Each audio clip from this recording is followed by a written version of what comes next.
member here, Dinesh Sharma ji, Sindhwani ji, Kapoor Sahab, Pidambar ji, and all the named faces and other bar representatives here. I welcome you all on behalf of DTBA Ludhiana. I hope this webinar, friends, in a very busy session will be an everlasting experience for us. Before we start today's webinar formally, I must note that we have lost one of our valuable member, Advocate Subhash Agarwal ji, in the past days. He remained past president of DTBA and have participated at various forums, and we miss this personality a lot. Now I invite everyone to join me in a moment of silence to pray to Almighty for the goodness of all humanity. Silence, please.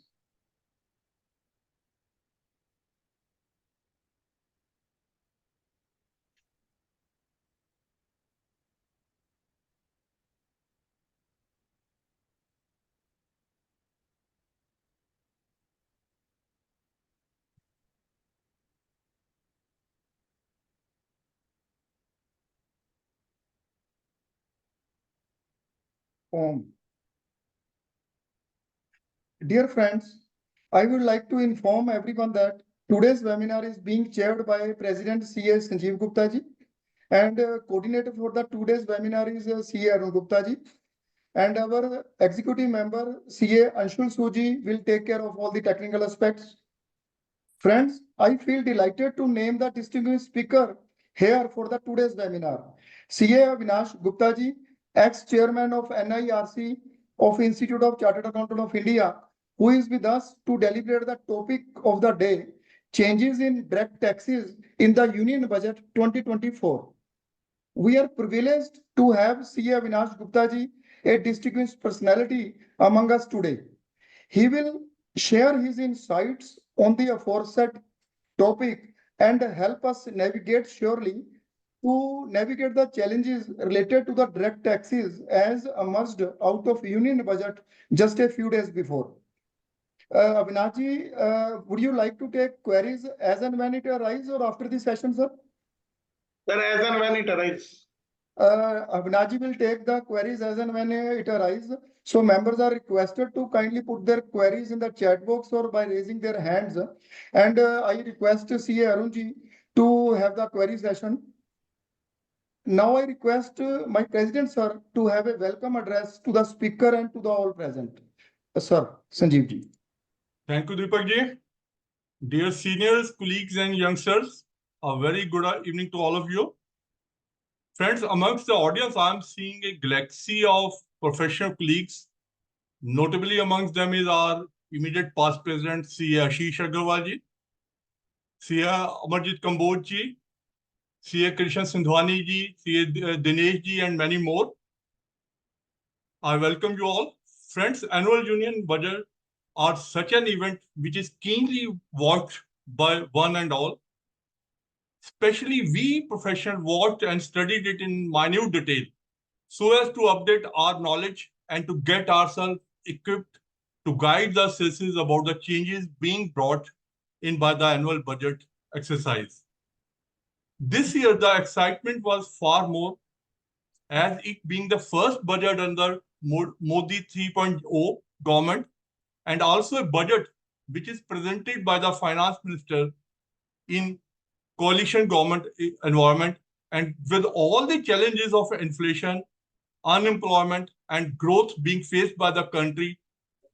So under these circumstances, the expectation from the finance minister was very high.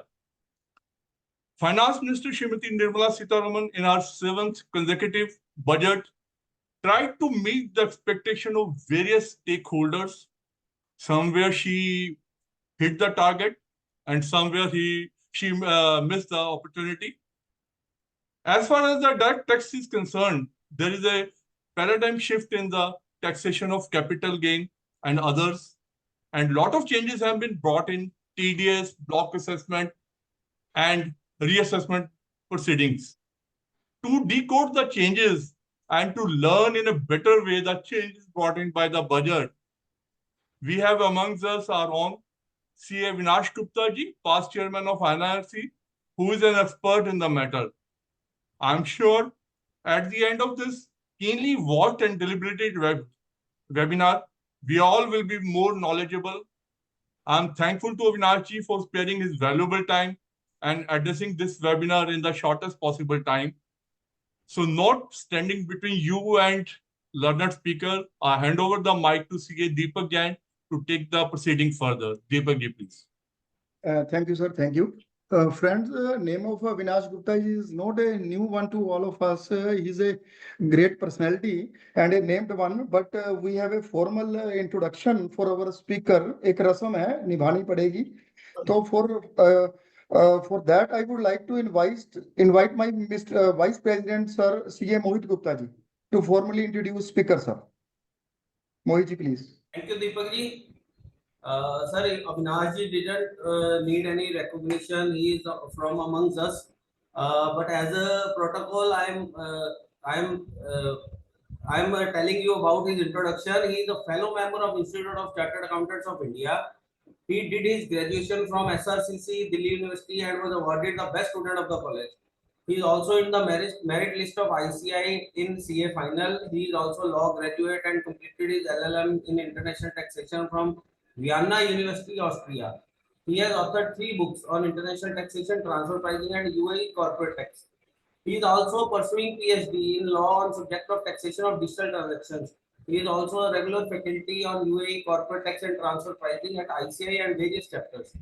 He was the chairman of NIRC of ICI for the year 21-22 and is also secretary of SRCC Alumni Association.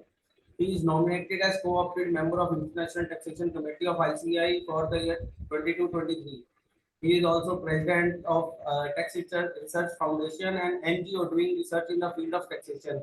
He is national treasurer of International Fiscal Association, India branch, a Netherlands-based body. He is partner in APT and Company LLP, having had office at Delhi and 18 branches all over India.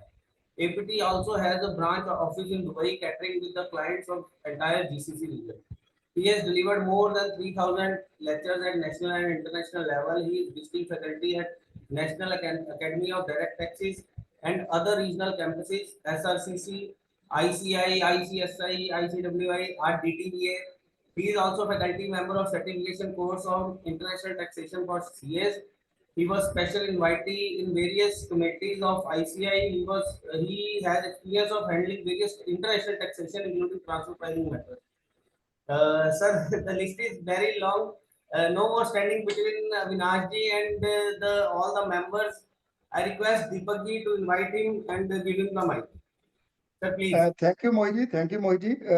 Well done for such a great job to compile the gargantuous data about Vinash Gupta ji. Now, without any further delay, I would like to request Avinash Gupta ji to kindly deliberate. Thank you. I hand over the dice. Avinash ji, Thank please. Thank you, Deepak bhai.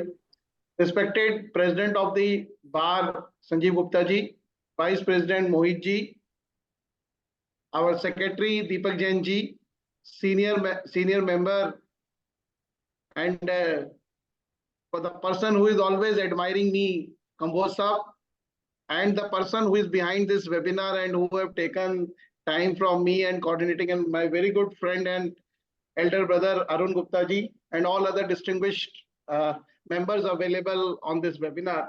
Good evening to everybody. Sorry, I was 5 minutes late in the program because I have another session in Income Tax Department on the Union Budget, and I just came from Income Tax Office CR building to my office to take this session. Sorry for delay of 5 minutes, but it's okay. Then let us start the deliberation on this particular subject. So, sir, we know that this finance bill have been presented by our Honorable Prime Minister. And now in that, let us start with the changes in the rate of taxes. So first of all, friends, there is no change in the rate of tax in individual as far as old regime is concerned. So as far as old regime is concerned, if any individual, any SSC is taking and filing its return under old regime, and for the current financial year or assessment year 25-26, if he wants to opt for old regime, then there is no tax. The rate of taxes remains same. The rate of surcharge also remains same. The rate of education cess also remains same. So there is no change in rate. However, when an SSC is going for new regime, then yes, they have provided certain benefits. The first benefit, जैसा finance minister ने भी बोला 17,500 का benefit है. अब देखिए sir ये कैसे है. So in the new regime, they have changed the slab rates. So earlier the slab rate is up to 3 lakh. There is no tax. Same. From 3 lakh to 6 lakh, there was 5% tax. That 6 lakh have been increased to 7 lakhs now. So from 3 lakh, 1 rupee to 7 lakh, now it has been increased to 7 lakhs. The rate of tax is 5%. From 7 lakh to 10 lakhs, again 3 lakhs, it remains 10 lakhs. From 10 lakhs to 12 lakhs, 15%. May I request everybody to please switch off Anshu ji your... please सभी को mute कर दो please. चलिए. So from 10 lakhs to 12 lakhs, it is 15 lakhs. Then 10 to 12 is 15, 12 to 15%, and then 30%. तो वो सारी चीजें हैं सर. इन टोटल 10,000 रुपए का फायदा मिला है. 1 लाख रुपए यहाँ पे 6 लाख से 7 लाख करके बढ़ाया और 1 लाख रुपए और दूसरी जगह बढ़ाया तो 10,000 रुपए का आपको फायदा मिला है 5% पे. Second, if there is an employee and the employee is receiving salary and the income is under the head salary, earlier the standard deduction was 50,000. Now the standard deduction have been increased from 50,000 to 75,000 only if the person goes for new regime. Old regime में standard deduction remain 50 only. So सिर्फ new regime में अगर employee जाएगा, then their standard deduction have been increased from 50,000 to 75,000. Similarly, family pension limit have been increased from 15,000 to 25,000 again in the new regime. Second benefit to an employee. So earlier, when an employer contributes towards the national pension scheme of the employee, and that 10% up to 10% of the contribution is allowed as deduction under section 36 to the employer, and the exact amount is allowed as a deduction in the hands of employee under section 80 CCD2, both under the new regime as well as in the old regime. But now they have made a change. 10% contribution have been increased to 14%. So now employer can contribute up to 14%, and that entire 14% is allowed as deduction under section 36, as well as the entire 14% is allowed as deduction under 80 CCD2 in the hands of the employee. But please, again, this increment from 10% to 14% is only when the employee opt for new regime. So अगर कोई employee पुराने regime में ही है और पुराने regime में ही tax जमा कराना चाहता है या अपना रिटर्न फाइल करना चाहता है, तो उसका contribution अभी 10% ही है. But अगर वो नई regime में जाएगा, so in that case, his contribution exceeding 10% up to 14% is also allowed as deduction. So ये एक बड़ी दिक्कत होने वाली है employer को. Now he has to take a declaration from the employee in all cases to asking कि भाई तू नए regime में जाएगा या पुराने regime में जाएगा, क्योंकि अगर वो 12% या 14% उनका contribution NPS में दे रहे हैं, so in that case, that only those employees who are opting new regime, there will be a benefit which have been extended under 36(1) as well as under 80 CCD2. तो दोनों चीजें उनको अलाउ की गई, तो उनमें नए regime में आप 4% extra contribution कर सकते हैं. That will be tax free as well as allowed as deduction. So ये सर employee के केस में these are the changes what they have made. Firm के केस में, company के केस में there is absolutely no change except in one case which is in the case of the foreign companies.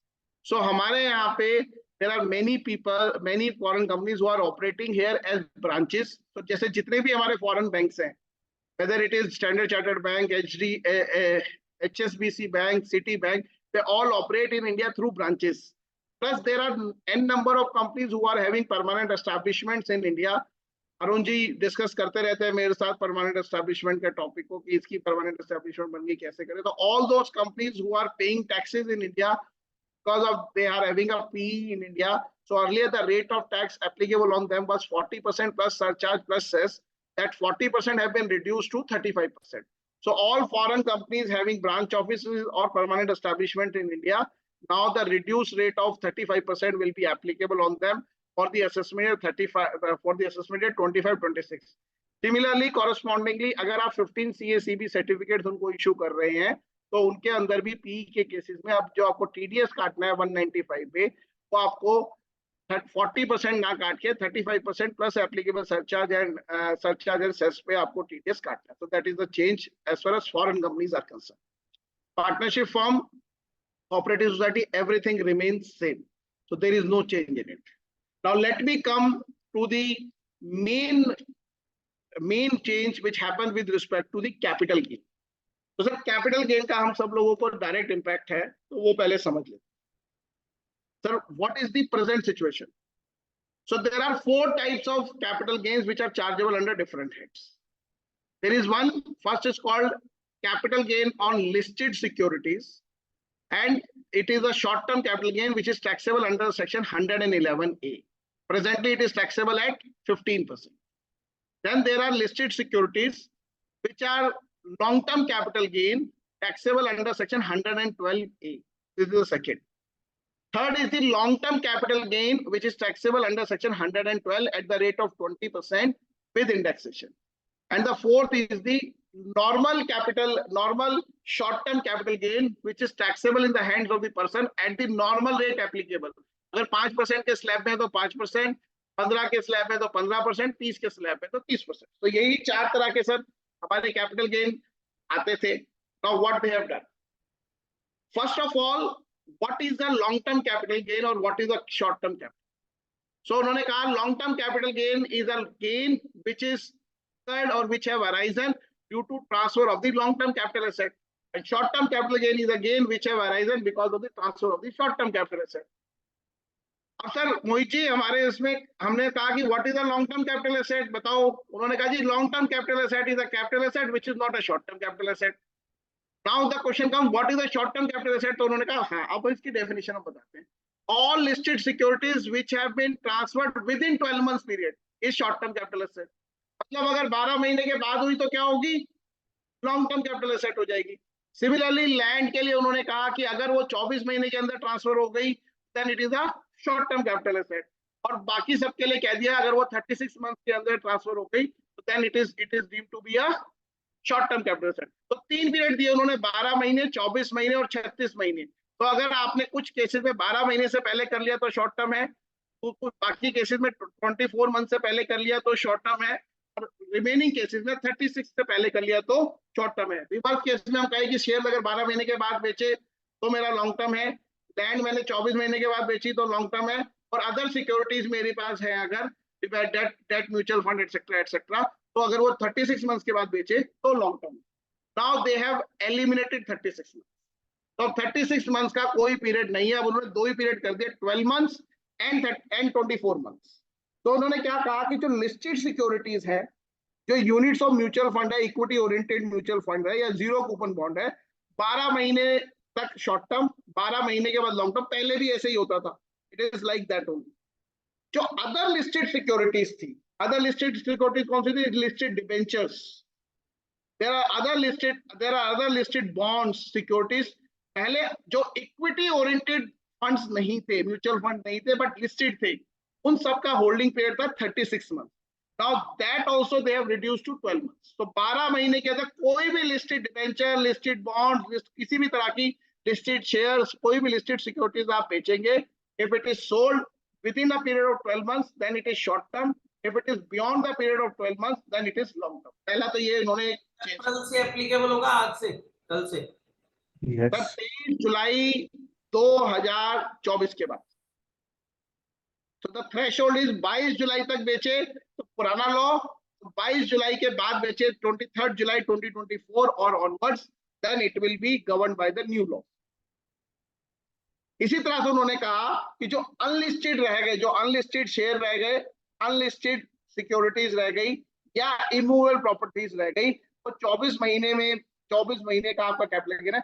इसके अलावा कुछ और रह गया, अनलिस्टेड कोई और चीज रह गई, कोई और एसेट रह गई, गोल्ड रह गया, या एनी अदर आइटम है जो पहले 36 मंथ्स में थी, that period have also been reduced to 24.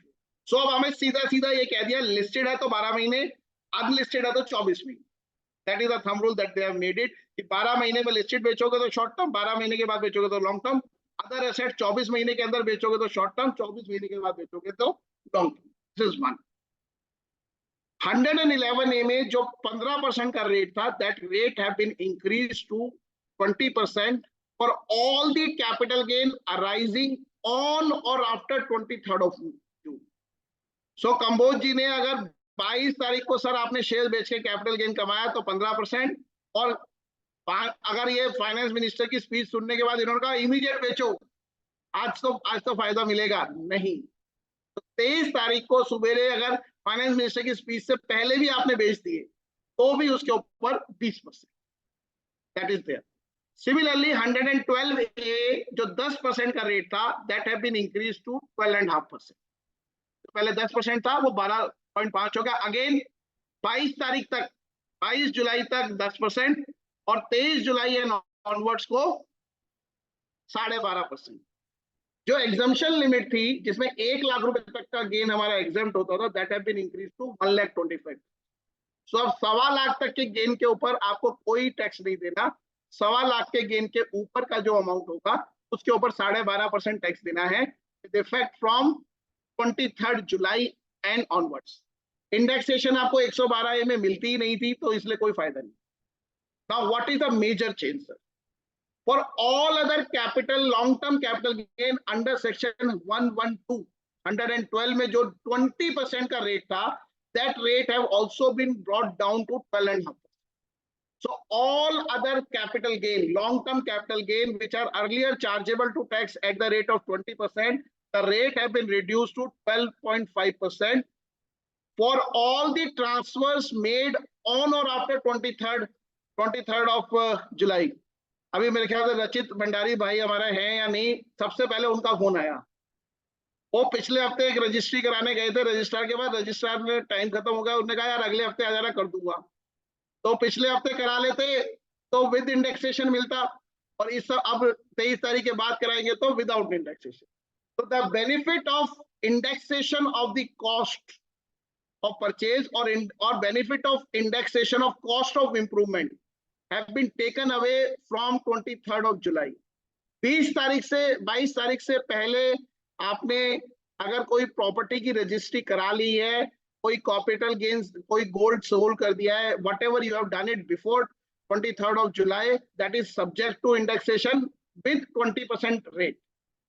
On 23rd of July and onwards, आप किसी भी तरह की कोई कैपिटल एसेट बेचेंगे which is a long term capital asset taxable under 112, then the rate of tax is 12.5%, but the benefit of second proviso to section 48, which is indexation of cost, indexation of the cost of improvement, both will not be allowed. So आपका जो भी purchase sale price minus purchase price जो भी difference है, उस difference के ऊपर आपको 12.5% टैक्स देना है. और you take the benefit of 54, you take the benefit of 54F, or you take the benefit of 54EC, etc. Those benefits are there. लेकिन एक मिनट मोहित जी, अगर मेरी प्रॉपर्टी 1/4/2001 से पहले की है, तो संजीव जी के पास कोई इनहेरिटेड प्रॉपर्टी आई और वो इनहेरिटेड प्रॉपर्टी जो है वो 1/4/2001 से पहले की है, मान लीजिए 80s की है, 90s की है, तो उसकी fair market value as on 1st of April 2001 और the circle rate whichever is lower, जो हमारा प्रोविजन है, that provision still exists as it is. तो अब आपको 1/4/2001 की वैल्यू जो पहले लेते थे वही लेनी है, सिर्फ उसकी इंडेक्सेशन नहीं होगी. Instead of doing that indexation, तो क्या होगा, सेल माइनस परचेज माइनस कर देंगे और जो भी आएगा उस पर 12.5% अब हमें टैक्स देना पड़ेगा. हाँ मोहित जी, अब बताएं. स्टैम्प ड्यूटी चार्जेस के ऊपर रेवेन्यू सेक्रेटरी का कुछ वो आया था बयान, उसका क्या टेक है सर? वो ये बताता हूँ सर, बहुत सारी स्टेट्स में क्या हो रहा है, स्टैम्प ड्यूटी अलग अलग रेटों पे लग रही है. तो व्हाट फाइनेंस मिनिस्टर ने अपने स्पीच में भी इस बात को कहा था कि they are requesting the states to reduce the stamp duty value, specially in case of females. तो word uses specially in case of females. और वैसे तो सर हमारी सारी प्रॉपर्टी जितनी होती है सब वाइफ के नाम पे ही होती है, हमारे नाम पे तो कुछ होता भी नहीं है. तो फीमेल्स के केस में बहुत सारी स्टेट्स में ना स्टैम्प ड्यूटी है, जैसे आपके यहाँ मेरे को पता नहीं पंजाब में कितनी लगती है, बट दिल्ली में 5% और 7% है। ऐसे So he in the case of female it is 5%, in the case of male it is 7%, in the case of joint it is 6%. आपके यहाँ मुझे नहीं पता कितनी स्टैम्प ड्यूटी है, बट कई जगह पे 10% भी। हमारे यहाँ 6 and 8 जी 6 and 8 है हमारे यहाँ। हाँ वो सेम ही है, हमारे यहाँ पे 6 and 8 है, बट महाराष्ट्र वगैरह में जो है वो 10% भी है। तो what they, because stamp duty is a state subject, तो दे विल दे सेड कि हम स्टेट गवर्नमेंट को बोल के प्रॉपर्टी की स्टैम्प ड्यूटी वैल्यू कम करेंगे। सर कॉस्ट का पार्ट तो बनेगा। सर अगर आपने दी है तो बिल्कुल बनेगा, क्यों नहीं बनेगा? 2001 के बाद वाले केस में बनेगा, पहले में हम 2001 की वैल्यू ले लेंगे। सर मैंने ये तो कहा ही नहीं, मैंने कहा 2001 की वैल्यू और सर्कल रेट विच और the actual cost which ever is compare करेंगे ना सर, कंपैरिजन करके करेंगे जो भी है, तो उसमें कोई चेंज नहीं आया सर। देखिए सर, कुछ लोगों को फायदा हो गया, कुछ लोगों को नुकसान हुआ।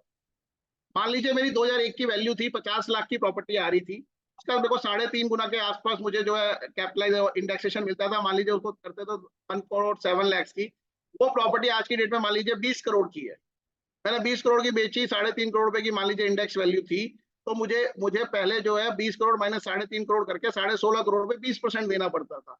अब क्या होगा, अब 20 करोड़ माइनस 50 लाख करके 19.5 करोड़ रुपए को ऊपर 12.5% देना होगा। The benefit is actual tax अगर मैं देना चाहता हूँ तो वो मेरा कम आ गया।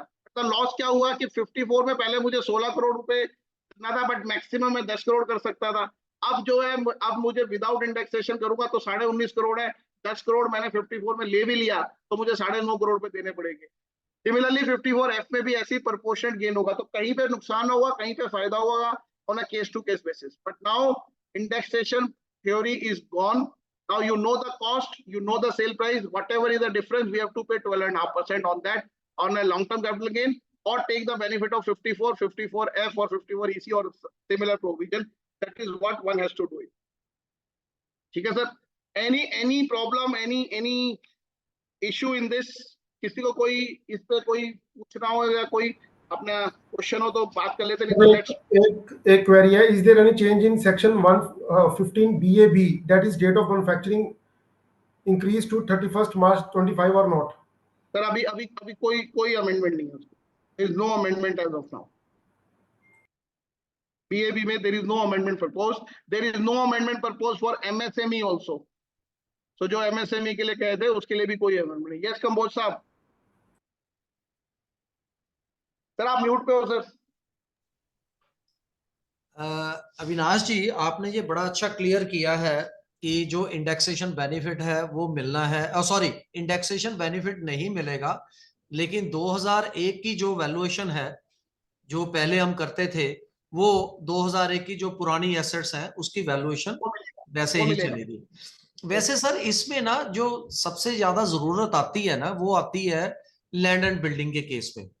लेकिन किसी भी स्टेशन पर 2001 की कोई भी सिवाय कोई रजिस्ट्री मिल जाए, अदरवाइज स्टैंप ड्यूटी रेट जो कलेक्टरेट नोटिफाई करते हैं थे ही नहीं, कई जगह पे दिल्ली में था ही नहीं, है दिल्ली नहीं में है।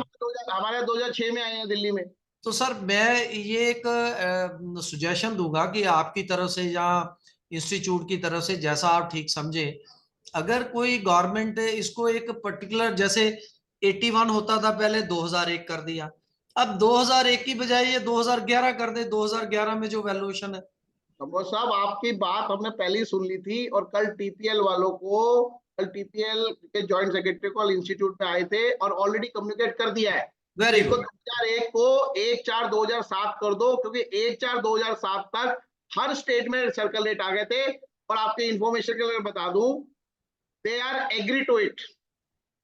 They said it is a very good suggestion, but however to change the base from 2001 to 2007, they ji. need certain approvals and other things. So they ठीक said it is a very good suggestion, and they said we will try to do it. और इस साल करते हैं या अगले साल करते हैं, that I don't know. हाँ, 2011 तो करेंगे, 2007 के लिए हमने बोला है। सेकेंडली सर, एक न्यूज़पेपर में कोई आई है इंफॉर्मेशन, ये रेवेन्यू सेक्रेटरी संजय मिश्रा जी की है, और डीटीबीए ने भी सर्कुलेट की है कि उन्होंने कहा है interest cost stamp duty not to be included in the base price for calculation of long term capital gain on property. Correct. इसके ऊपर तो ये बड़ा अजीब सा लग रहा है, इंटरेस्ट का तो थोड़ा सा सोचा जा सकता है, लेकिन स्टैम्प ड्यूटी तो एक डायरेक्ट कॉस्ट है मेरी। नहीं सर, ऐसा नहीं है सर। वो जो स्टेटमेंट आई है वो गलत पर्सपेक्टिव में दी गई है सर। उन्होंने ये कहा है कि इंटरेस्ट इंक्लूड नहीं होगा, ये हमें पहले से पता है कि जिस पे आपने हाउस प्रॉपर्टी में आपने लॉस क्लेम कर लिया, that is not to be included. जो स्टैम्प ड्यूटी है उन्होंने ये कहा है कि अगर स्टैम्प ड्यूटी आपने पे नहीं करी है, तो in the case of a seller stamp duty is always paid by the buyer. So in that case, benefit cannot be taken. If it is paid by jointly 50-50, then the benefit can be taken by both. If it is paid by 100% by the seller, then yes, in the cost or in the sale price, whatever it is, this has to be taken in. वो ऐसा मतलब उन्होंने directly नहीं कहा, और sir कहा भी है तो लॉ में कहीं पे कोई प्रोहिबिशन नहीं है। बीच में थोड़ा सा डिस्कनेक्ट हो रहा था सर, इसलिए मैं क्लियर नहीं समझ पा रहा हूँ कि देखिए कंबोज जी मैंने ये कहा है कि इंटरेस्ट के लिए ठीक है, बट स्टैम्प ड्यूटी के लिए अगर बायर ने या सेलर ने किसी ने भी पे की है, जिसने भी पे की है, उसकी कॉस्ट में वो जुड़ेगी। And what about interest cost in case of investments? Sir interest cost देखिए, मेरा इन प्रिंसिपली मेरा ऐसा मानना है, some people may differ from it, कि interest cost should not be added to the cost. That is my personal view. Okay. Because I personally feel that interest paid on property is subject matter of house property, not the capital gain. No. However, there are judgments in favor of the SSC. There are judgment of High Court also. I think Punjab and Haryana or some High Court have also given a judgment. If the SSC have not claimed the deduction, then they should be added. Sir मैं इसमें कहता हूँ, मेरा 4 लाख गया, 5 लाख रुपए interest गया, 2 लाख की deduction ले ली, 3 लाख रुपए ऐड करेंगे, and how after 10 years 15 years I will say कि मैंने तो 2 लाख की डिडक्शन ली थी। तो आई पर्सनली बिलीव फिर तो वो जो 2 लाख की डिडक्शन का उन्होंने जो मैक्सिमम रखा है, उसका पर्पस ही डिफीट हो जाता है। तो I personally believe that interest should not be added in the cost. However there are difference of opinion on that, there are judgments in favour of SSC also. तो अगर किसी ने ले लिया तो उसका बेनिफिट लो, I am not denying those benefit. मेरा पर्सनल व्यू है कि वो नहीं मिलना चाहिए, that is what I can say. और सेकेंडली सर, जो इन्वेस्टमेंट्स हैं कि मैंने अपने 10 रुपए लगाए, 100 रुपया मैंने उधार लिया, 110 रुपए लगाए और मैं 100 रुपए ऊपर इंटरेस्ट दे रहा हूँ और इन्वेस्टमेंट्स कर रहा हूँ, लॉन्ग टर्म शॉर्ट टर्म जो भी बनता है, वहां पर इंटरेस्ट की अलायबिलिटी की क्या पोजीशन होगी सर? सर देखिए, उसके ऊपर आपको फिर भी मिल सकता है, because that is not subject matter of any other specific house property का स्पेसिफिक प्रोविजन है, इसलिए मेरा डिफरेंस है। But other than that I think it should be allowable. Okay, ठीक है सर। और स्टैम्प ड्यूटी जो है, स्टैम्प ड्यूटी तो अगर बायर ने पे किया तो बायर को मिलेगी, अगर सेलर ने पे किया तो उसको कॉस्ट ऑफ उसमें लेस हो जाएगी। दोनों ने किया तो दोनों को मिल गया। ठीक, thank you sir, thank you. चलो सर आगे चलते। चलो sir next sir, one very important part sir Kamboj ji, sir 37 में हमें बताया if any amount paid as a penalty is not allowable, that is there. अब बहुत सारे लोग क्या करते हैं, पेनल्टी में जाने के बजाय कंपाउंडिंग में चले जाते हैं। टीडीएस की कंपाउंडिंग करा ली हमने, जीएसटी में कंपाउंडिंग करा ली, फेमा में कंपाउंडिंग करा ली, और जितने भी रेगुलेटेड बिजनेस हैं, टीआरएआई में, आईआरडीए में, आपका जो इलेक्ट्रिसिटी रेगुलेटरी कमीशन के सामने, electricity company keep on doing compounding और offences. So we are of the view, and that is also settled law also, that compounding fee और settlement fee is not penalty, hence it is allowable. Now they have added explanation 1 to section 37(1), they have amended and they said that any settlement amount paid in violation of a law is also disallowable. So अगर आपने कोई किसी SSC ने कोई भी settlement amount, compounding fees etcetera पे की है which is in violation of a law, then it is disallowed. मैंने मान लीजिए संजीव जी के साथ कोई एग्रीमेंट किया और उस एग्रीमेंट को फुलफिल नहीं किया, उन्होंने मेरे को स्यू कर दिया, और हमने कोई आउट ऑफ कोर्ट सेटलमेंट कर ली, that is not in violation of a law, so that is fully allowed as of now. अगर हमने कोई सेटलमेंट करी for violation of a law, yeah, so that settlement amount, whatever amount is paid for violation of law, is also disallowed under section 37(1). That is what they have done it with effect from assessment year 25-26 itself. तो जो भी आपने कोई settlement करोगे, तो that amount is now taxable, or that amount is not allowed as deduction. Next, partnership firm. Partnership firm के case में they have made two very important amendments. The first is 40B. Sir, 40B क्या कहता है? Remuneration to the partner is allowed subject to the limits prescribed, and the limit prescribed was for first 3 lakh rupees of the book profit, or in case of a loss, the remuneration allowed to a working partner mentioned in the partnership deed was 1,50,000 or 90% of the profit. For the next remaining profit, it is 60%, which is allowable. That is there. Now this limit of 3 lakh have been increased to 6 lakh, and the limit of 1.5 lakh have been increased to 3 lakh. Meaning thereby, if there is a partnership firm or LLP whose book profit, who have a book profit, then up to 6 lakhs of the book profit, or rupee, or in case of a loss, the maximum remuneration which is allowable is higher of 3 lakh rupees or 90% of the profit. मान लीजिए वो 6 लाख है तो 5,40,000, and for the remaining it is 60 lakh. So that is what the limits have been changed. 3 lakh limit have been changed to 6 lakh, and minimum 1,50,000 limit have been changed to 3 lakhs. That is what they have done.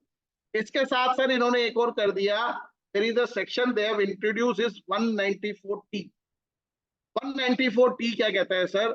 If there is a partnership firm or LLP who is making payment to a partner for remuneration, interest on capital, bonus, or any other name, or whatever name called, then at the time of credit or payment, the firm is under an obligation to deduct TDS at the rate of 10%. However, no TDS is to be deducted if the aggregate remuneration is less than 20%.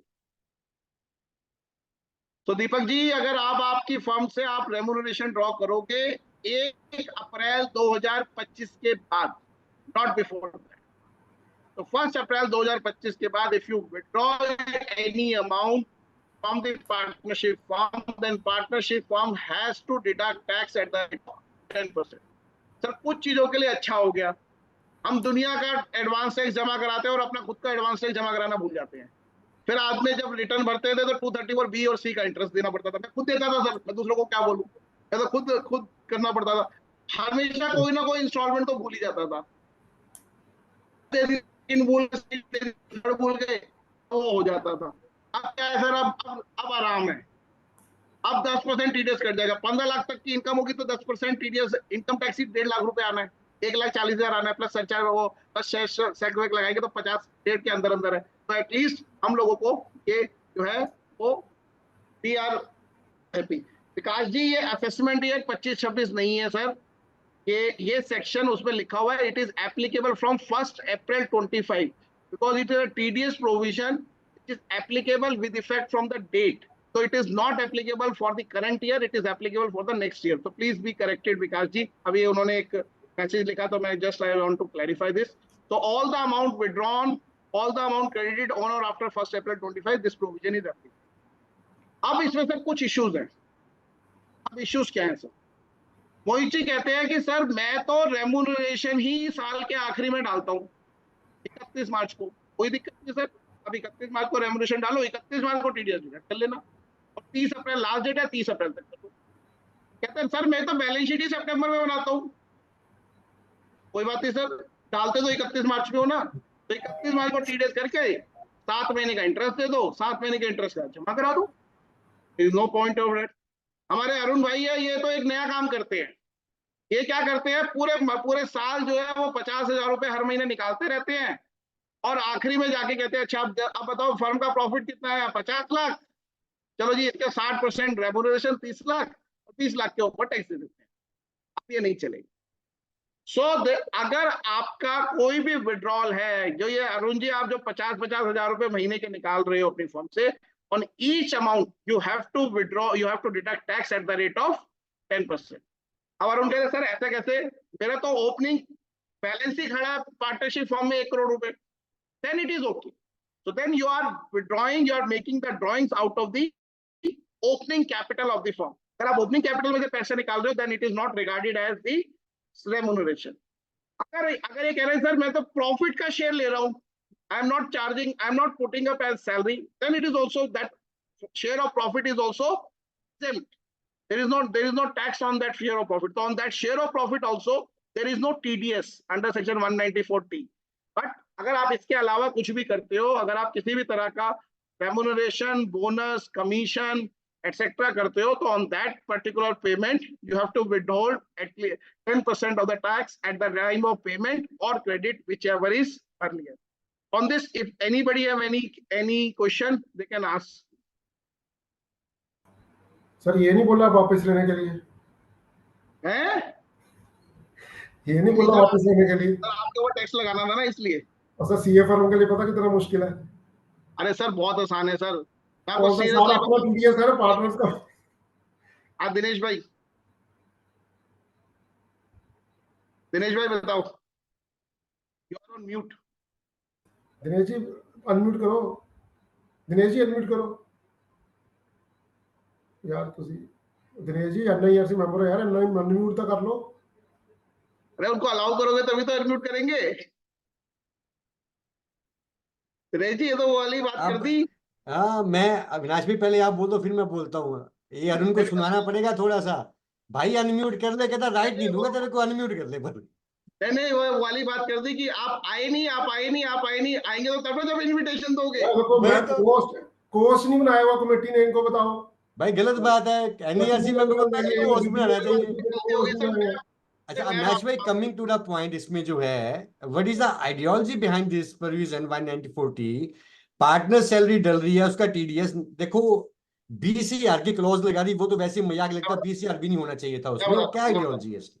Ideology था sir, as per section 40 अपना 40B जो partner remuneration है उसमें बड़ा clearly mentioned है, the remuneration will be allowed to only working partner. बिल्कुल। That too which is written in the partnership deed. हो क्या रहा था, आखिरी में सब लोग प्रॉफिट कंप्यूट करते थे और उसका 60% रेम्यूनरेशन डाल देते थे, क्योंकि firm is liable to be tax at flat rate of 30%. However, partners are liable to pay tax at various 0%, 5%, 15%. So because of that, government or the income tax department is not able to ascertain कि जो remuneration जो ये दे रहे हैं ये partnership के हिसाब से है या नहीं है. This is one. दूसरा, they want to report this, have a reporting to it. Sir इसकी है ना और दूरगामी परिणाम होने वाले हैं। तो परिणाम क्या हो रहे हैं मैं बताता हूँ सर। मान लीजिए अरुण जी रेम्यूनरेशन ले रहे हैं 5 लाख रुपए, तो इन्होंने कितना रेम्यूनरेशन ले लिया, 60 लाख रुपए, 10% टीडीएस भी कटवा दिया। जब बाद में जब फर्म की बैलेंस शीट निकाली, बनाई, सारे अकाउंट्स बनाए, तो पता चला जी फर्म तो लॉस में आ गई। या the allowable remuneration is only 40 lakh, assuming like that. 20 lakh रुपए क्या हो गया, is the remuneration, but it is disallowed and it is treated as a share of profit. TDS कितने में जमा कराया है, 60 लाख पे। 26 एज में कितना अमाउंट क्रेडिट आएगा, 60 लाख। जब ये अपने रिटर्न भरने जाएंगे तो वहां पे टैक्सेबल सैलरी कितनी दिखाएंगे, 40 लाख। तो 143(1) भी तो आएगा उसमें कि आपने अपनी रिटर्न में इनकम दिखाई है 40 lakh, however 26 AS reflects 60 lakh. So अब क्यों ना आपकी इनकम 40 लाख से 60 लाख कर दी जाए, क्योंकि टीडीएस तो इनको पूरा 6 लाख क्लेम करना है, 10%। He has to claim the entire TDS. So that's why he will claim the entire amount. So those kinds of mismatch will also come in times to come.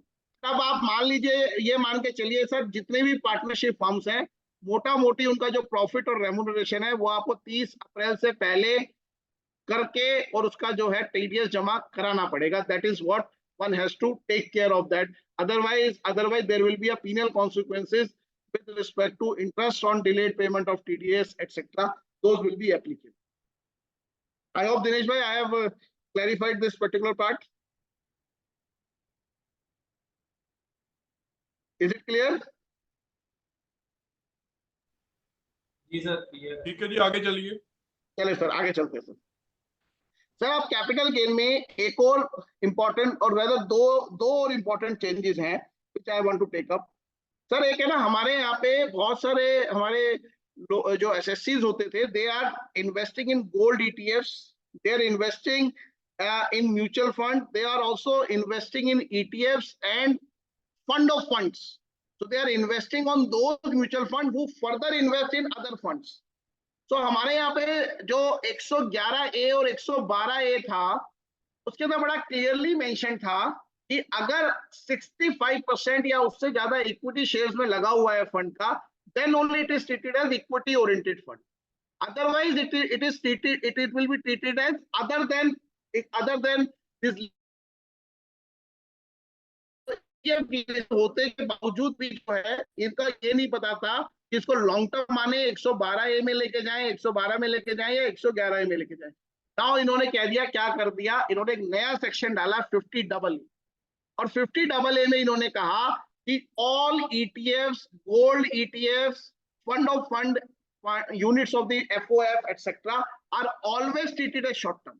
और वो शॉर्ट टर्म होने के साथ साथ अगर उसके ऊपर जो भी कैपिटल गेन होगा, that will be taxable in the hands of the SSC as normal income, normal short term capital gain.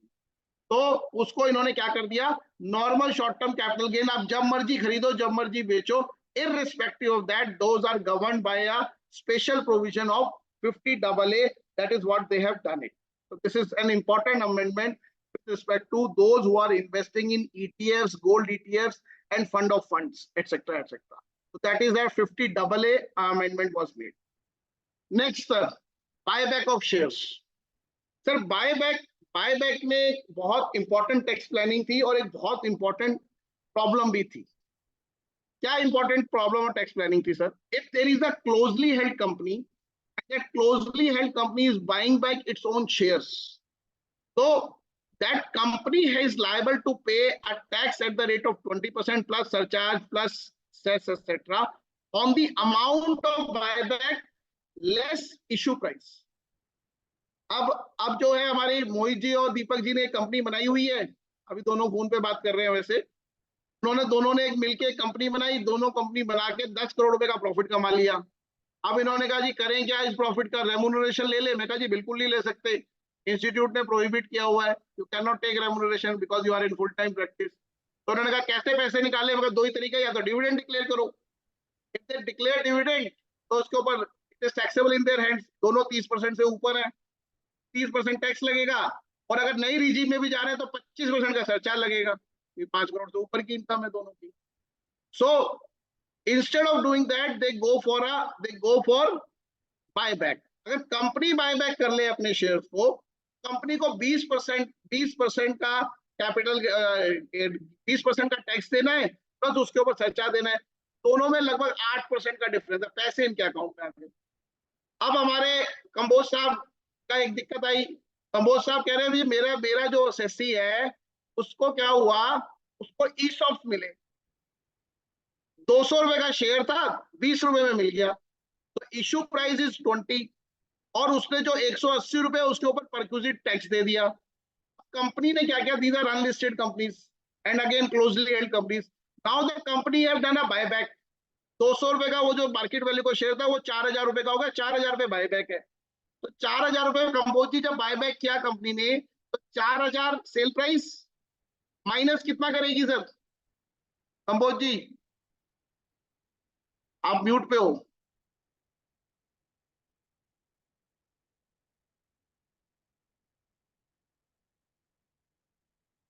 नहीं आ रहे सर, इनको भी सिग्नल की प्रॉब्लम आ रही है सर। अगर एम्प्लॉय को 200 रुपए का शेयर 20 रुपए का मिला, 4000 रुपए का बायबैक हो रहा है, तो 4000 माइनस कितना करेगी जिसपे 20%?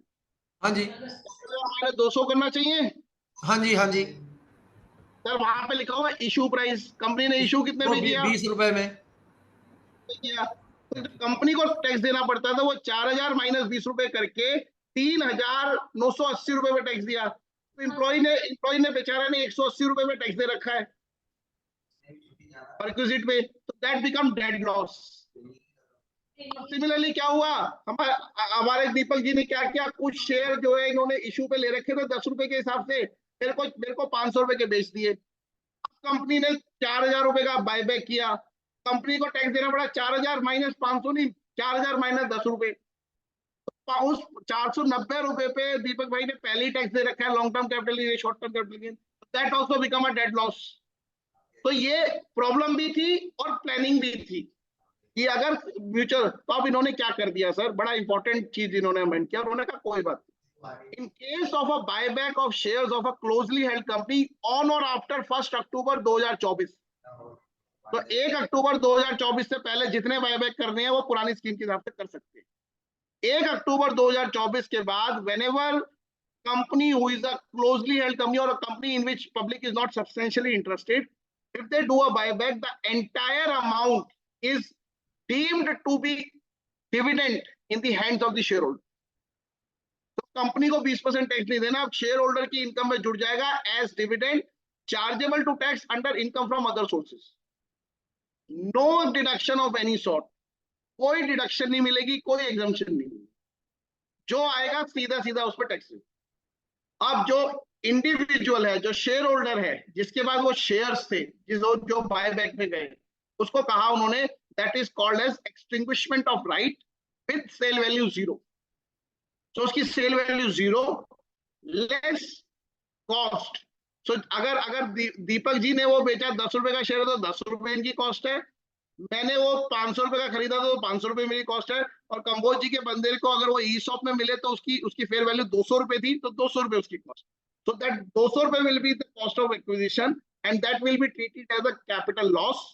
That capital loss will be set off against any other capital gain, whether short term or long term, depending on the circumstance. If it is not set off, then it can be carried forward to future year for 8 years, and it can be set off in the future gains that is there. So that is how this buyback is divided into two parts. First, it is treated as a gain, it is treated as a dividend income in the hands of the shareholder, and then the shareholder will also claim the loss for the purchase price what they have acquired the shares on whatever value. So that is treated as a capital loss. जी कंबोज जी, आप फिर mute पे हो sir. Sir ये provision जो इन्होंने बनाई है कि कॉस्ट जो है टोटल अमाउंट बाईबैक की डिविडेंड ट्रीट होगी, और जो अमाउंट उसकी कॉस्ट है may be at premium, may be at face value, जो बुक वैल्यू फेस वैल्यू है शेयर की, तो वो कैपिटल लॉस हो जाएगा। तो ये तो बेसिकली जो कैपिटल गेन की कंप्यूटेशन या इनकम को टैक्स करने की जो प्रिंसिपल्स है, ये तो प्रोविजन बिल्कुल उसके अगेंस्ट नहीं है सर। ये सर क्या करें sir, law is law, no comment. देखिए law has to be within the norms. देखिए आप उसकी 10 रुपए का मैंने शेयर खरीदा है एज बुक वैल्यू या फेस वैल्यू, 10 रुपए दे दीजिए। मैंने 200 रुपए का खरीदा है, मुझे 200 रुपए की कॉस्ट उसमें से दे दीजिए। सर कंपनी को कैसे पता चलेगा कि आपने कितने का खरीदा है? सर समझो, कंपनी के पास तो सर ऐसा है ना जी, वो कंपनी नहीं देखनी, कंपनी ने तो उसको बायबैक कर लिया जितने पे भी किया, लेकिन मैं प्रूव करूंगा ना जी कि इनकम पे टैक्स मैं दे रहा हूँ। आइडियली इसको जो है शेयर होल्डर के हाथ में, चाहे डिविडेंड मानते चाहे कुछ भी मानते, और ये कॉस्ट को उससे माइनस कर देना चाहिए, देनी चाहिए। मैं इसलिए पॉइंट आउट किया कि आप ये भी इशू जो है ना जरूर काइंडली रेज कीजिए, किया हुआ तो फाइन, नहीं किया तो जरूर कीजिए सर। श्योर सर, श्योर, ये भी बात करें। Next sir, angel tax. Sir we have a section called 5627B whereby any closely held company, when they issue share on premium other than the face value, that issue price should not exceed the fair market value of the share. If it exceeds the fair market value of the share, difference is taxable in the hands of the company, and all provisions of section 68 should be complied with. So 5627B में बड़ा clearly लिखा हुआ था कि अगर कोई भी person, आप कोई भी इंडियन कंपनी अगर अपने शेयर्स प्रीमियम पे इशू कर रही है तो वो फेयर मार्केट वैल्यू से ज्यादा नहीं हो सकती। Earlier there was an exception for foreigners कि अगर कोई नॉन रेजिडेंट इसको करता है तो एक्सेप्शन थी, 2023 से नॉन रेजिडेंट के ऊपर भी ये प्रोविजन उन्होंने लगा दिया। I don't know what will happen, what who have advocated for it, but now this provision is abolished. सो अब कोई भी इंडियन कंपनी अपने शेयर्स प्रीमियम पे इशू कर सकती है। There is provision of section 57(2)(7)(b) is abolished. It is not there neither for resident, not for non-resident. But provisions of section 68 is as it is. अगर आप issue करोगे तो source और source of source दो level तक वो source मांगेंगे. 68 की प्रोविजन एज इट इज है, बट 56(2)(7)(b) जो प्रीमियम के ऊपर जो डिफरेंस होता था फेयर मार्केट वैल्यू और प्रीमियम का, वो वाली provision now it have been abolished. So that is called as so called angel tax. So that angel tax provision have been abolished. So it is no more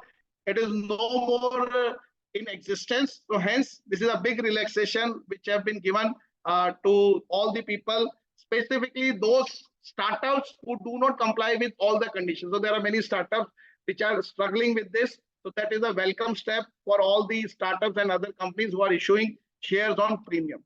However, 68 वाली provision as it is है, उसके ऊपर कोई change नहीं है. So please carry on with that 68. Source का source तो वो पूछेंगे. Next.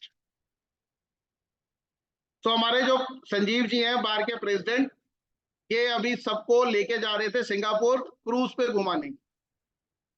इन्होंने कहा क्रूज पे लेके जाओ, सबने कहा हम भी चलेंगे. इन्होंने ले गए. जब उसने बोला कि क्रूज पे तो चले जाएंगे, उस पर टीसीएस लगेगा, तो टूर पैकेज करेंगे तो टीसीएस लगेगा. हाँ, मोहित जी कह रहे हैं कि मेरे को भी जाना है. संजीव जी ने हमें प्रॉमिस भी किया हुआ है. हाँ, तो संजीव जी प्रॉमिस पूरा करेंगे. I endorse Mohit ji. संजीव जी ने कहा कि ऐसा है, सिंगापुर नहीं लेके जाएंगे और आपको 5% का टीसीएस में नहीं कटवाएंगे. तो इसके लिए सरकार ने इनकी सुनते हुए उन्होंने कहा हम क्रूज को इंडिया ले आते हैं. Instead of going to a foreign cruise, now they have made a special provision where they said कि foreign companies who are running this cruise should come to India. लेकिन जब वो सरकार के पास आई तो उन्होंने कहा कि हम तो नहीं चलाते यहाँ पे क्रूज, क्योंकि there is no certainty. So hence we want certainty. Now they have come up and incorporated a section 44(b)(c). In that, any foreign company who is in the business of running of cruise and they do and run a domestic cruise in India, their income is deemed to be 20% of the receipt. So जो भी उनको पैसे मिलेंगे उसकी 20% उनकी income मानते हुए उसके ऊपर 35% टैक्स लगाएंगे. तो नेट में उनको 7% plus surcharge plus education cess उनको देना पड़ेगा. अब इन कंपनियों ने बोला भाई साहब, जब हमारा क्रूज है, जो हमारी शिप है जिसके ऊपर हम क्रूज चला रहे हैं, वो हमारी तो है नहीं, take it on lease because that is owned by somebody else. तो उन्होंने कहा तो उसका लीज रेंट हमें देना पड़ रहा है. उस लीज रेंट पे आप 10% अलग मांगोगे tax under section 195. That also is something which will impact us. तो उन्होंने कहा कोई बात नहीं, अगर ये क्रूज कंपनी किसी और फॉरेन कंपनी को लीज रेंट देगी इस क्रूज का, और वो दोनों कंपनियां एक ही अम्ब्रेला में है, एक ही ग्रुप कंपनी है, तो that lease rent paid to that foreign company is also exempt. There is no tax on it. तो नेट जितना भी पैसा होगा जो रिसीव होगा उसका 20% is deemed to be the income and उस 20% में 35% लगेगा. जल्दी ही फॉरेन क्रूज कंपनीज इंडिया आएंगी और मैं संजीव जी से ये आशा करता हूं कि ये सबको उस क्रूज पे लेके जाएंगे और मेरे को बिल्कुल नहीं भूलेंगे. चलिए sir. Next sir, there was an equalisation levy of 2% which have been levied 2 years ago. So that equalization levy is abolished. लेकिन 6% वाली equalization levy जो फेसबुक और लिंक्डइन और कई online payment webinar online advertisement पे है, वो एज इट इज है. हाँ कंबोज जी. सर मैं तो इन लाइटर मोड कह रहा हूँ. आपने कहा ना हमें ना भूल जाना, आपका तो हमने सब वहां पर लेक्चर रखने हैं जी, तभी तो भूल कैसे सकते हैं आपको. अरे मतलब क्रूज पे भी लेक्चर कराओगे कंबोज जी? वहां पर तो कर रहे हो. क्या उसका बिजनेस एक्सपेंडिचर क्लेम करना है आपको कि हम तो पढ़ने गए थे? फैकल्टी से कौन सा पैसे लेते हैं? तो सही है. नहीं सर, हम पैसे देके चलेंगे सर, डोंट वरी, बट हमें लेके जाओ. नहीं, वो वैसे फैकल्टी से तो लेते नहीं, फैकल्टी से कैसे पैसे लेते हैं? तो ठीक है. चलो सर, नेक्स्ट. 2 इंपॉर्टेंट अमेंडमेंट, और इसके ऊपर आपने आज ईटी का और हिंदुस्तान टाइम्स में भी आर्टिकल आया विच is absolutely wrong. I don't know how many of you have read it, but I have read it and even many people are calling me today. Sir, income tax clearance certificate, ITCC. हमारे यहाँ पे एक provision है जिसके अंदर if any non resident, any foreign resident who is domiciled in India, when he leaves India, he is required to obtain a tax clearance certificate, and assessing officer should issue a tax clearance certificate when the liability under Income Tax Act, Wealth Tax Act, Gift Tax Act have already been paid. अगर वो उसकी liability पे हो चुकी है तो वो certificate issue करता है, या इफ द एसएससी टेल्स की मेरी ये एसेट्स है जिससे ये लाइबिलिटी पे हो जाएगी, आई एम इन अपील, तो उसको वो आईटीसीसी देता है। नॉर्मली इंडियन के देयर इज अ नोटिफिकेशन जहां पे एक इंडियन सिटीजन अगर इंडिया से जाता है और घूमने फिरने जाता है या whatever way he is going out of India, but he is filing his return regularly and he have the PAN number, then he is not required to obtain any ITCC. उसको अखबार वालों ने आज लिखा है कि कोई भी इंडियन घूमने जाएगा, क्रूज पे जाएगा चाहे, तो भी उसको आईटीसीसी लेना है, which is absolutely wrong. Now what is the amendment? Let me tell you the amendment. The amendment says कि आईटीसीसी देते समय असेसिंग ऑफिसर अभी तक सिर्फ वेल्थ टैक्स, गिफ्ट टैक्स और इनकम टैक्स की लायबिलिटी लेता था, ब्लैक मनी एक्ट की लायबिलिटी को कंसीडर नहीं करता था। Now the assessing officer while giving ITCC should also consider the liabilities which is there under the Black Money Act. So that is the amendment what have took place. But the newspaper have written that every time when an Indian goes for a tourism purpose or otherwise, he is required to obtain ITCC or he is required to obtain a tax clearance certificate. This is absolutely wrong. There is no need to take those certificates from the ITC, from the income tax. No requirement to do this. That is what one has to see to it. ठीक है sir, चलें आगे। Can I move further? चलिए sir, next, charitable institution. So there are major 2-3 amendments as far as charitable institutions are concerned. Sir अगर आपको याद हो, आपकी बार में एक बार मैं पहले में जब आया था, जब ये 12AB की प्रोविजन आई थी, या आपने शायद चैरिटेबल इंस्टीट्यूशन का जब ये आया था तो मेरा एक सेशन रखा था, तो तभी भी मैंने कहा था कि there is no provision of condonation of any delay for registration of a trust if there is a delay in registration under section 12AB. पहले कमिश्नर को पावर होती थी कि वो कॉन्डोन कर सकता था डिले। जब ये 12AB नया प्रोविजन आया तो इसमें कमिश्नर को किसी को कोई पावर नहीं थी कॉन्डोन द डिले और डिलेड रजिस्ट्रेशन ऑफ 12AB या डिलेड अप्रूवल की एप्लीकेशन मैंने फाइल करी ATG की, ऐसी कोई पावर अब कमिश्नर के पास नहीं थी। It is a harsh provision. Many people के साथ गलती हो जाती थी, डिले हो जाता था, तो उसके लिए उनको बोर्ड जाना पड़ता था condonation under the General Amnesty of 119. Now this power have been brought back. अब उनको दोबारा समझ में आ गई है, तो उन्होंने कहा नहीं ये होना चाहिए, genuine hardship है। So now if somebody have delayed filing application for registration of a charitable institution or for approval of ATG, अगर ATG का कोई भी अप्रूवल के लिए कोई डिले हो गया है, तो in those cases now the power have been given to the principal commissioner or commissioner of income tax to condone the delay, और वो जैसी डिले कंडोन होगी उसकी सारी प्रीवियस लायबिलिटी जो है वो सब मेक गुड हो जाएगी। उसकी रिटर्न जो है वो 139(9)(a) वाली 9 में मानी जाएगी सारी, वो he can condone all those things. So those provisions have been incorporated. Second, sir, there is no provision in my Income Tax Act which allows me merger of two trusts. So अभी तक अगर हमें कोई trust मर्ज करनी होती थी, मान लीजिए अशोक जी बैठे हैं मेरे सामने, अशोक जी ने एक ट्रस्ट है, इनकी एक स्कूल है, मेरा एक हॉस्पिटल है, हम दोनों एक ट्रस्ट है, मेरे को स्कूल और हॉस्पिटल को मर्ज करके मेडिकल कॉलेज खोलना है। So there is no provision whereby I can merge my trust with him. There was a provision कि अगर एक ट्रस्ट ने दूसरी ट्रस्ट को डोनेशन दे दी और दोनों का सिमिलर ऑब्जेक्टिव है, तो जो डोनर है उसको कैपिटल गेन नहीं लगता। बट क्योंकि अशोक जी का ऑब्जेक्टिव जो था वो एजुकेशन था, मेरा ऑब्जेक्टिव मेडिकल केयर था, सो इन दैट केस ये मेरे को डोनेशन नहीं दे सकते थे। He can not donate the entire assets to me, he can not donate money to me because we both have different objective. अगर मेरा भी एजुकेशन है और इनकी ट्रस्ट का भी एजुकेशन है, then yes he can give me. तो बहुत सारे रिप्रेजेंटेशन आए डिपार्टमेंट के पास, उन्होंने कहा कि सर एक हॉस्पिटल और एक स्कूल क्यों नहीं मर्ज हो सकते, एक जनरल पब्लिक यूटिलिटी और एजुकेशन क्यों नहीं मर्ज हो सकते। तो now they have prescribed a new section 12AC whereby they say that they will prescribe certain conditions. And if there is any trust or institution which is covered under 1023C or 12AB with any objective, चाहे उसका कोई भी objective हो, if they both want to merge itself, so if they fulfill those conditions, then that merger would be tax neutral. There will be no tax on that merger. So जो भी asset इधर से उधर transfer होगी on that merger, that there is no capital gain tax, there is no other tax liability that will be levied. Like जैसे हमारी company में होता है, कंपनी में भी तो होता है सर, अमेलगमेशन होता है, मर्जर होता है, डीमर्जर होता है. तो सिमिलरली ट्रस्ट का मर्जर अब उन्होंने अलाउ कर दिया है, subject to certain condition which they will prescribe by notification. अभी तक कोई प्रिस्क्राइब नहीं है, बट वो नोटिफाई करेंगे, प्रिस्क्राइब करेंगे, तो they will do it. So that is there. Third amendment, अगर आप 1023C में कवर्ड हैं and the trust is educational institution और हॉस्पिटल और medical institution having a gross receipt exceeding 5 crores, then they have to go and take the approval from income tax department. Below 5 crore है तो कोई approval नहीं चाहिए. 5 करोड़ से ऊपर है तो they are required to go for approval under 1023C.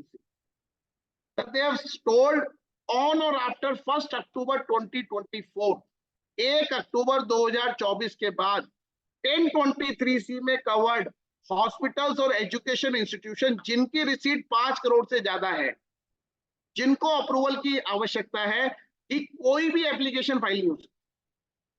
Now these institution has to go under 11-12 and they have to file an application under 12AB for registration. तो 5 करोड़ से ज्यादा वाले स्कूल, 5 करोड़ से ज्यादा वाले एजुकेशन इंस्टीट्यूशन, 5 करोड़ से ज्यादा वाले मेडिकल इंस्टीट्यूशन, जिनको पहले अप्रूवल लेनी होती है अंडर 1023C, 1 अक्टूबर 2024 के बाद कोई नई एप्लीकेशन फाइल नहीं की जा सकती. They have to go for 12AB. जो एप्लीकेशंस 1 अक्टूबर 2024 के पहले फाइल हो गई, मान लो आज फाइल हो गई, तो on those they will give the approval. जो इंस्टीट्यूशन पहले से ही 1023C में अप्रूव्ड है वो चलते रहेंगे, लेकिन जब उनका रिन्यूअल ड्यू होगा या जब उनकी अप्रूवल खत्म होगी तो दोबारा एप्लीकेशन वो 1023C में नहीं कर सकते. They have to go for 12AB. तो वो सारे के सारे ग्रेजुअली 5 साल में सारे इंस्टीट्यूशन जो है वो 12AB में कवर्ड हो जाएंगे.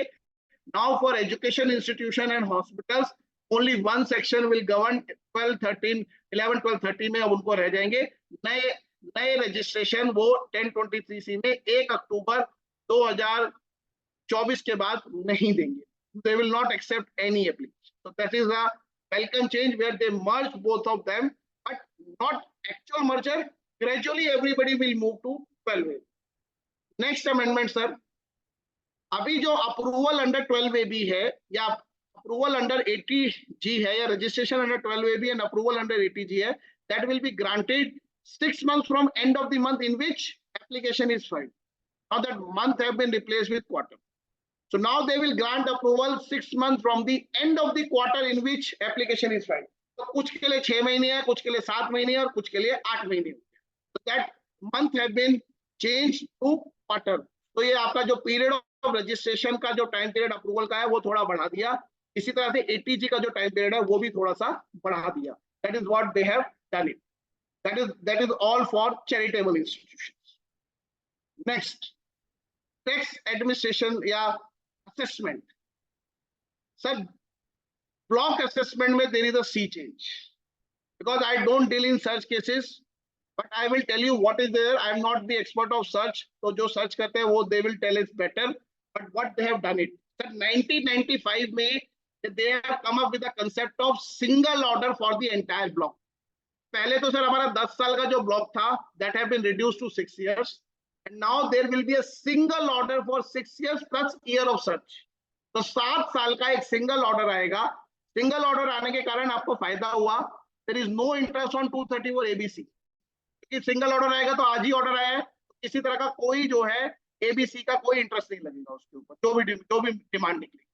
दूसरा, the rate of tax is flat 60%, no surcharge, nothing to be added. Rate उन्होंने सीधा 60%. एंड अगर आपने रिटर्न इनकम जो आपने भरी in case of a block assessment in response to a notice for a block assessment, अगर आपकी assessment उतने पे ही हो गई तो then there is no penalty. उससे ऊपर हुई, आपने रिटर्न 4 करोड़ की भरी थी, असेसमेंट 8 करोड़ की होगी, पहले 4 करोड़ जितनी रिटर्न इनकम थी उस पर कोई पेनल्टी नहीं, उसके बाद का जो अमाउंट होगा उस पर पेनल्टी लगेगी। तो those are the changes which have been brought roughly for the block assessment.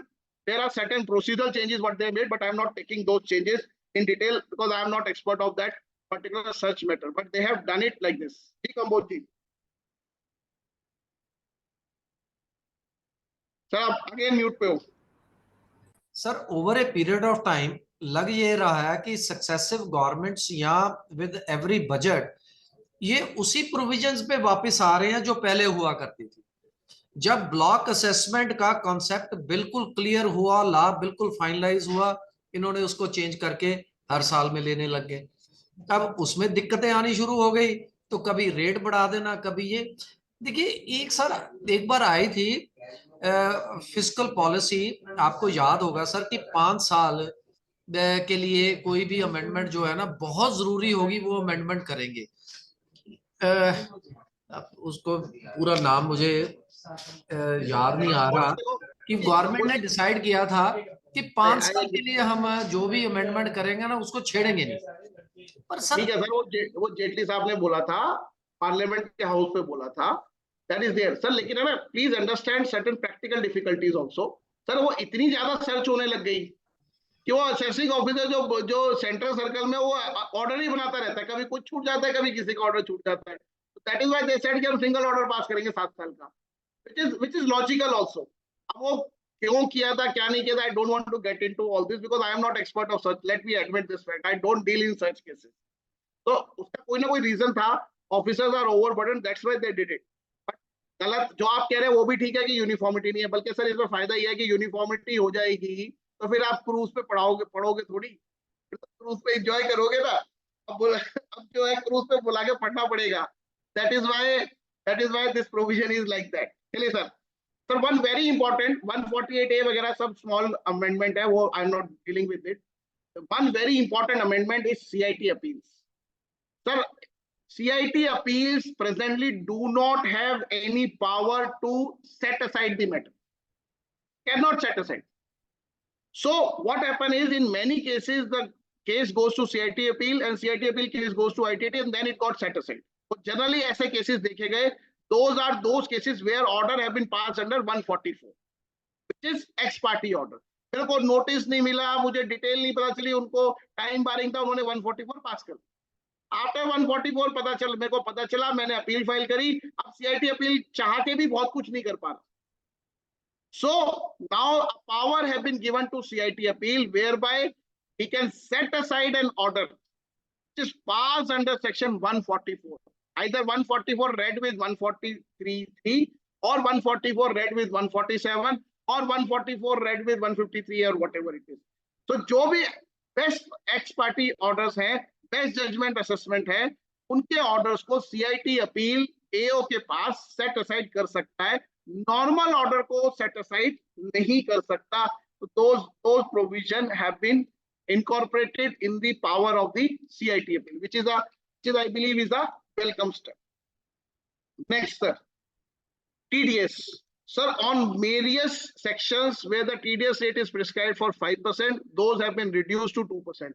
Commission of insurance business, normal commission, brokerage, even rent by non-business cases, all 194 IB में जो rent होता है, या लॉटरी टिकट्स का जो lottery tickets के ऊपर जो हम 194 G में TDS काट रहे थे, all TDS have been reduced to 2%. और जो ई-कॉमर्स ऑपरेटर का 1% का TDS था 194 O का, that have also been reduced to 0.1%. So those rates have been reduced. There is one more amendment with respect to 194C vis-a-vis 194J. Sir, 194J में हम दो TDS होते थे, 194J में 10% का TDS होता है, which is for professionals, and then there is the 194JB, which is for technical services. So there was a conflict between work being awarded to a person who is a technical in nature. Now the question is whether this is the work which is covered under the definition of work under section 194C and liable to be TDS at the rate of 1% or 2% as the case may be, or it is covered under 194JB, liable to be deduct TDS at 2%. सो दोनों में difference, दोनों में पता नहीं था कि कहाँ जाए, किसमें टीडीएस काटे. Now they have clarified.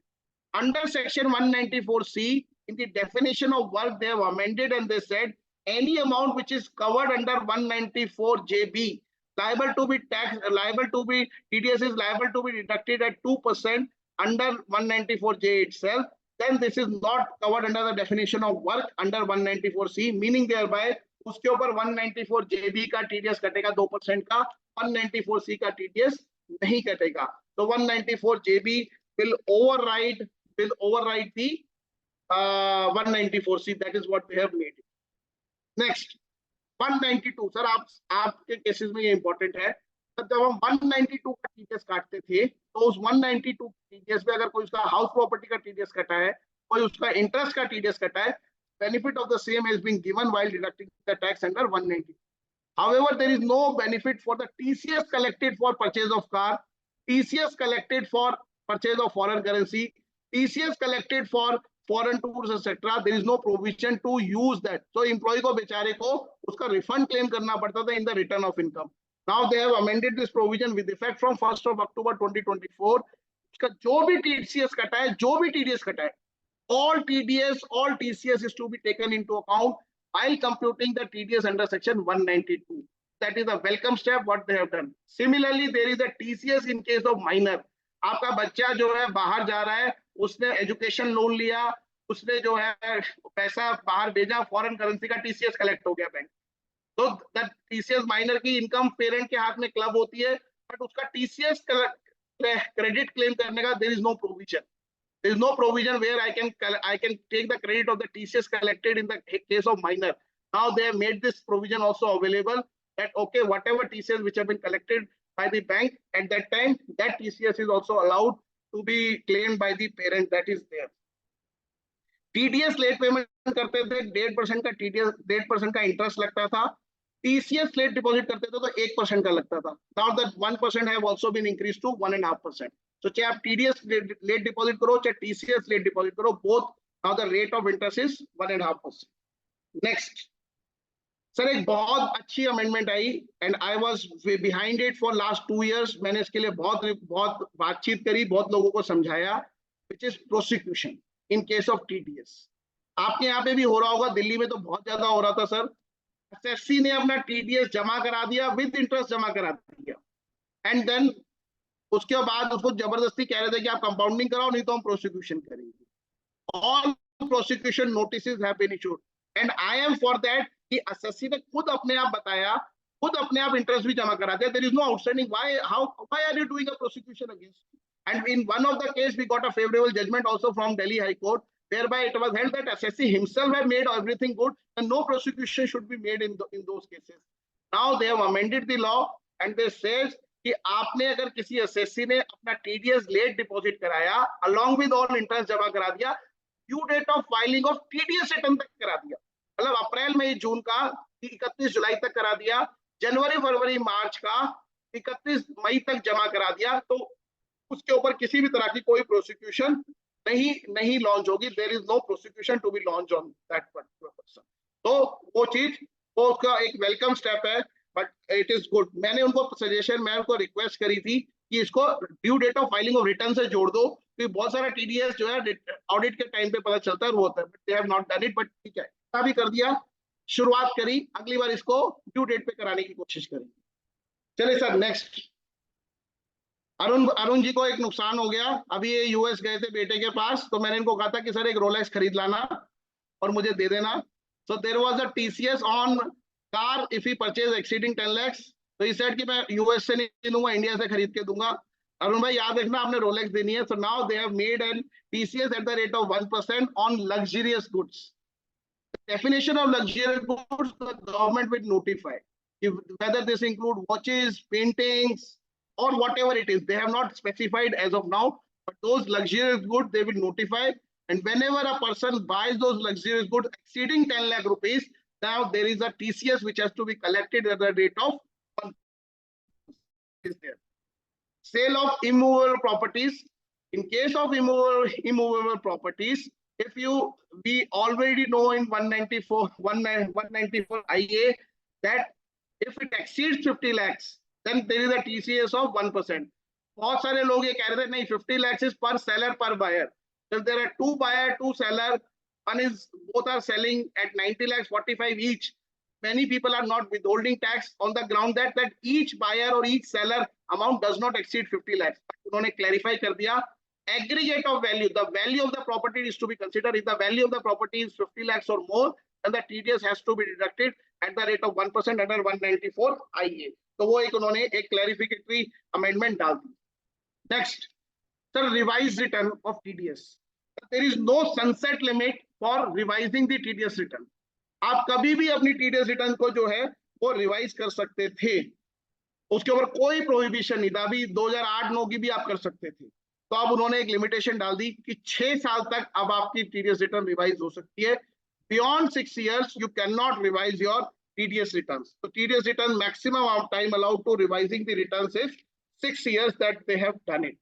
Last, विवाद से विश्वास. So आपने बहुत विवाद कर लिया, बहुत सारी लिटिगेशन कर ली. 2020 में स्कीम आई थी, उस स्कीम का बहुत लोगों ने बहुत फायदा उठाया, and they have relaunched the entire scheme as it is. However, they have not notified the date. They will notify the entire scheme. Once they notify the scheme, then on that date, whatever litigation is pending before first appellate authority, before DRP, before ITAT, High Court, Supreme Court, those time limit, those litigations can be settled with the same provision what is there in the earlier विवाद से विश्वास. तो आप कोई भी अगर आप उसको विवाद को विश्वास में बदलना चाहते हैं, तो you can take the benefit. However, they will notify the date. Based on that notification, they will do it. Plus, they have increased the monetary limit of filing department appeals before ITAT, High Court, and Supreme Court. So those are all small changes, but they have done. Plus, some time limits have also been extended in filing the appeals before various appellate authorities. Those are procedural things which are applicable, which they have amended. So this is an overall changes what they have done in the union budget. So majorly, I have covered and I tried to cover all the main provisions of the proposals which have been there in the union budget. With this, sir, thank you very much. If you have any questions, I can take a few questions, but I have to take one more session after that immediately. देखिए There sir, is one query. 194T is applicable in the 4480 cases also. Partnership 4480 में अगर return भरी है तो 194T applicable है. नहीं sir, 194 नहीं है सर, उसमें अप्लाई नहीं करता क्योंकि उसमें डीम टू भी अलाउड माना जाता है. ओके. एक कोई एक छोटी सी अमेंडमेंट थी अपना non reporting of foreign assets in ITR, वो भी थोड़ा सा बताओ. सॉरी वो मैं भूल गया. वो मेरे को पता चला आपके केस में अप्लाई हो रही है. सर क्या है sir, there is a section 42 and 43 of the Black Money Act. 42 says if any SSC who fail to disclose foreign assets in the ITR, 43 says if they are inaccurately disclosed it, मतलब पूरी disclose नहीं करी या correctly disclose नहीं करी. In both the cases, if the person have not disclosed it, there is a penalty of 10 lakh rupees to be applied on the person. Then there is a proviso to the rule that if the SSC do not disclose a bank account or do not properly disclose the bank account whose value does not exceed 5 lakh rupees, then no penalty should be levied on this. तो sir अभी क्या हुआ, बहुत सारे लोगों के पास shares पड़े थे, बहुत सारे एसएससीज का क्या था, फॉरेन में म्यूचुअल फंड्स थे, कुछ के पास इंश्योरेंस पॉलिसीज थी, which they failed to put in their ITR, और उसकी वजह से उनको बहुत सारे नोटिस आ गए और सबको 10 लाख रुपए की पेनल्टी लगाने की बात चल रही थी. Now the government have given a relief. The government said कि अगर आपके पास कोई भी फॉरेन एसेट्स है जो आपने अपने रिटर्न में डिस्क्लोज नहीं करी, the aggregate value of those does not exceed 20 lakhs. तो अगर 20 लाख रुपए उसकी वैल्यू है या उससे कम है, तो आपको ये पेनल्टी, ये जो 10 लाख रुपए की पेनल्टी अंडर सेक्शन 42 और 43 of the black money act नहीं लगेगी. These assets should be other than immovable property. तो अगर आपकी इमूवेबल प्रॉपर्टी है, चाहे उसकी 5 लाख रुपए की वैल्यू है, तो भी डिस्क्लोज करनी है.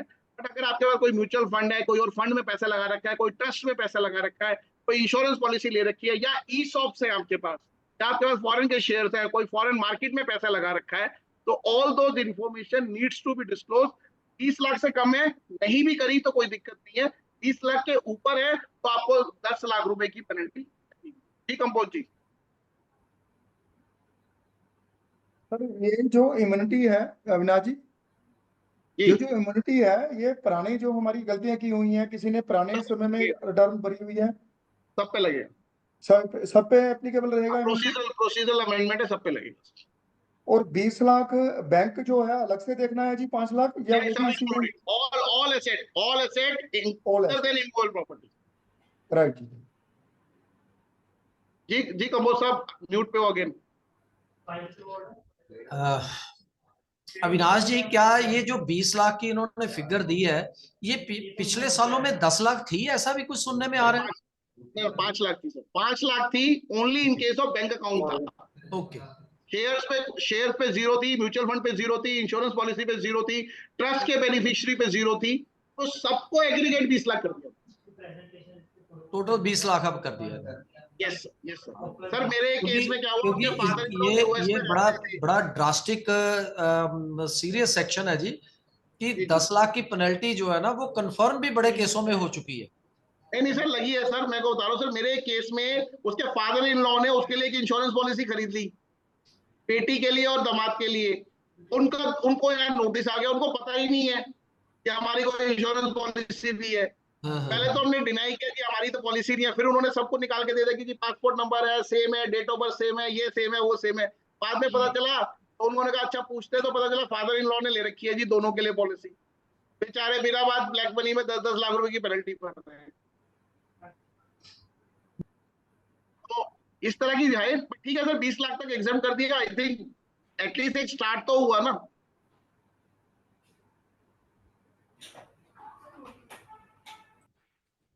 चलिए sir, any other question sir? Sir 148A में जो चेंज है, अगर आप वो डिस्कस कर ले थोड़ा।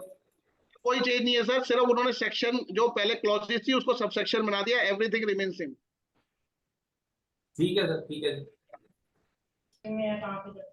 जी अरुण जी देखिए ज्ञान सर, साहब, कुछ मैसेजेस जो आए हुए हैं, क्वेश्चन वो भी पुट कर दो। वो सर हो गए हैं। अच्छा। एक ही है sir, kindly discuss about changes in assessment. ये तो हो गया सर, मैंने ही डाला था सर। अच्छा Already आपने कर डाला। चलिए सर, मेरे को मैं और आज सेक्रेटरी माफी वाइस प्रेसिडेंट चाहूंगा, पहले क्वेश्चन। एक और वर्चुअल सेशन है, इसके इमीडिएट बाद वो they are waiting for me. Okay तो ओके। अगर कोई और क्वेश्चन है तो I will take 1 or 2 more question, otherwise I request and I am sorry that back to back there are sessions today and then there is 2 more sessions to go after this. Deepak ji, chalo फिर I don't think there is any query. We should try to conclude the session. Sir right ji.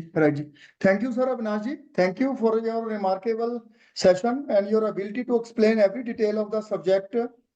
We greatly appreciate, sir. And before we proceed toward closure for the today's webinar, I must recognize the presence of some other members who have joined. We welcome Team DTB and welcome all the members who have joined a little later, including Shalini ji. Welcome Ashok Gupta ji, Hitesh Goyal ji, Jaswinder ji. We welcome you all. Now I request CA Arun Gupta ji to give a brief conclusion about today's webinar and to deliver the vote of thanks. Arun Gupta ji. Thank you, Deepak ji. At outset, I would like to thank Avinash ji, who is always ready to address our bar members at just one call. हमें ऐसा नहीं होता कि यार अविनाश जी को पूछेंगे तो कहेंगे नहीं यार अभी टाइम नहीं है, अगले महीने कर लो। तो DTBA का नाम सुनते ही always says yes, I am ready to give my first lecture at DTBA Ludhiana. So we are really thankful to him that he loves our bar so much. Sir, my first lecture in Ludhiana is in DTPA. We can safely say that Guruji तो है ही हमारे पास, Girish Ujha ji, that he is the most able disciple of Guruji. So मतलब he explains every provision, he can explain in such a lucid manner that we are all able to understand the provision even if there is some complexity in the provision. And this is not the one time, since last so many years we have seen that he has so much of clarity. He does not create any confusion in the provision. But it is not like that कि भाई हम इनसे पूछें कि sir ये provision क्या describe कर रही है. He would explain it in a clear manner.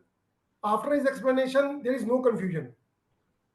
So he has clarity. He is so expert in income tax matters, direct tax matters, international taxation matters, that I don't see anyone who is having so much of clarity. like these, there are a lot of changes this time. As we expected, there would be some changes in the budget, and there are many changes in the budget which are going to affect our assessees, our clients, and us also as a CAs, because there is a TDS provision in the partnership firm cases. So every CA firm who is a partnership firm is going to face some challenges because of that, and there is no issue. There is no. Avinash भाई इसका rate 1% होना चाहिए 10 की बजाय इसकी submission करेंगे discuss करते हैं मेरे अगर हिसाब से 30 होना चाहिए। ना भाई ऐसे मत कर सर वैसे एक तो है, हर चीज के ऊपर TDS कम कर दिया, कि इंश्योरेंस कमीशन के ऊपर भी कर दिया, कमीशन के ऊपर कर दिया, प्रोफेशनल चार्जेस के ऊपर 194 1% होना चाहिए। कोई बात नहीं सर, आप दिनेश जी आपकी बात पहुंचा देंगे। हाँ पहुंचा दो सर, ये तो पहुंचा दो। So I would, so not taking much time because he has to attend some, he has to take some other session also. I would like to thank Avinash ji for taking the session at bar. I would also like to thank all our members for patient hearing and participating in the seminar to make it a success. So thank you everyone. Thank you sir, thank you। Thank you, Avinash. Thank you भाई साहब, thank you. Right. Should you please stop recording?